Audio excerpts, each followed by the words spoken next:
Hey, welcome to Blue Jacket Apiary. If you want to know what my beekeeping year has been like, we are 1 week into October. I'm in 3 hives, and not a one of them has capped nectar. Not a one of them has honey. I don't know what's going on. This has been a year of testing and trials and bees pushing my limits. And that's where we're at now. 3 out of 4 have nothing.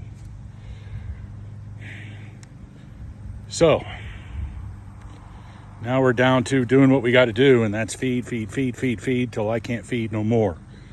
And hope, knock wood, they make it through winter. So this has been my beekeeping experience this year. If it can go wrong, it has gone wrong. I had one doing well, a little slow, but doing well, up and leave. No idea why. I had one, just died out. I opened the box. All the bees were in the bottom, dead. And the wax moths had taken over and turned it into one humongous web.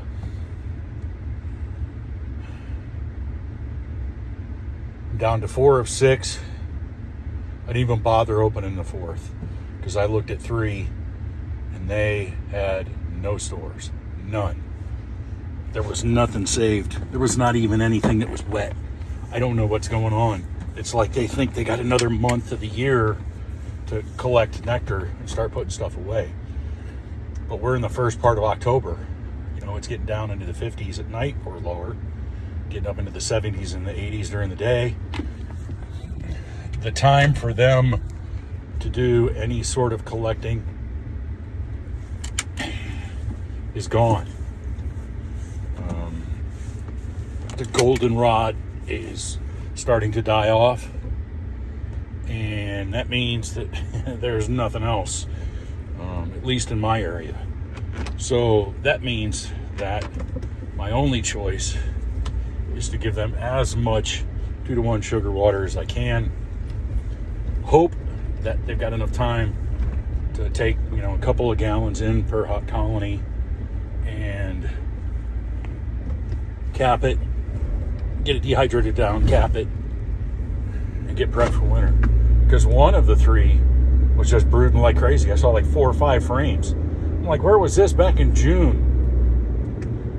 But the 3 that I looked at had plenty of pollen.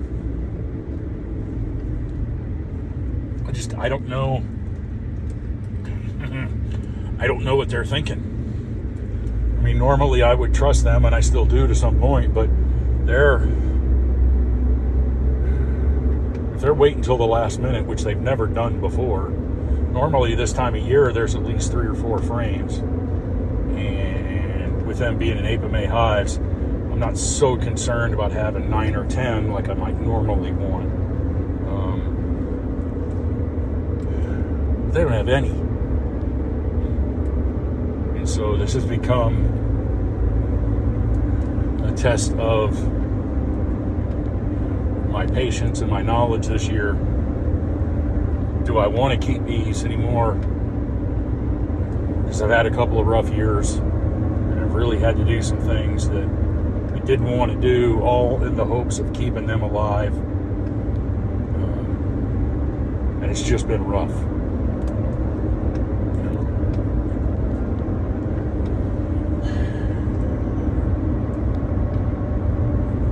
Beekeeping is like a lot of other hobbies. You're never going to get rich at it. Sort of like having a restaurant. If you want to make $1 million in the restaurant industry, start with $5 million, kind of a thing. You can sink a fortune into beekeeping. You can do it as cheap as you can possibly be. But you're never going to make a fortune in it. And I've gone in to beekeeping knowing that it's not going to be a get-rich-quick scheme. I'm not going to wake up one day and suddenly there be 55-gallon drums of honey falling from the hives. And I know that's not going to happen. And it's just been a rough few years And I understand that's all a part of learning. That's all a part of keeping bees, is what's it take to keep them alive. And I have to wonder sometimes if the rest of the beekeeping community is utterly disingenuous when their goal is to start the year with 20 hives year after year after year.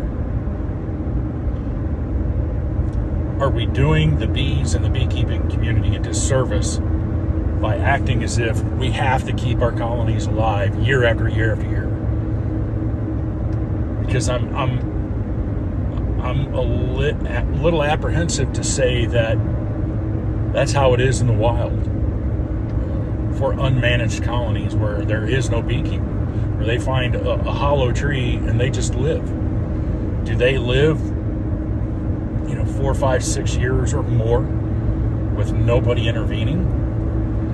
I would say no. There's probably a cycle. And I say that with the understanding of not just bees, but the hive as a whole.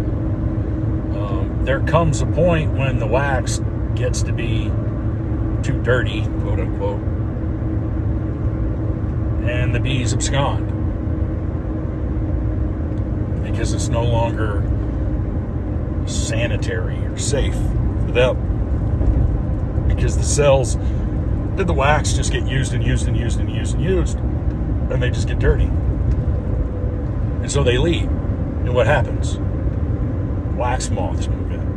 And, hive beetles move in. And they go through and they eat and destroy all of that old nasty wax. And lo and behold, the bees come back. Why? Because it was good enough for them one time, and now what made them leave is gone. And they're back. And we know that this happens. So, as beekeepers, we try to make sure that we rotate out our old nasty wax. And we try to do all of these things to keep that from happening. But I have to sometimes wonder, is that just a part of the cycle of life in the colony of bees? They're good for a couple years, and they go away. They die off, whatever it is. And so, have we done ourselves a disservice by propping up colonies year after year after year after year with chemicals and all these other things that are not really what's best for bees? Should we just get to the point where we understand that if I've got 5 colonies, there's a good chance that I'm going to lose 3 or 4 of them? And so it's incumbent on me as a beekeeper to understand, how do I take one and turn it into 4 or 5?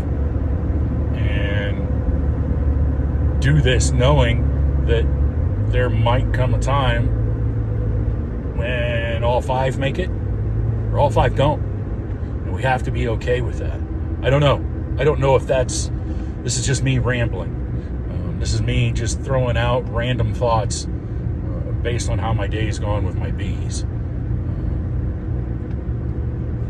I don't know. And this is something, this is a conversation that the beekeeping community at large, for the most part, is afraid to have. Because nobody wants to say, Chuck, you may be onto something.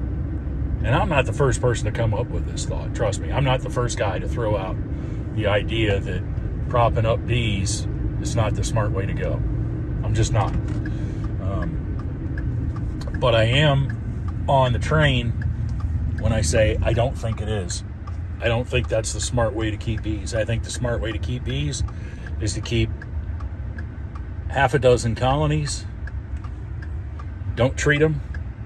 Let them deal with whatever comes their way. And if they live, use those genetics to propagate your apiary. And the ones that don't, use what they leave behind to keep the others going.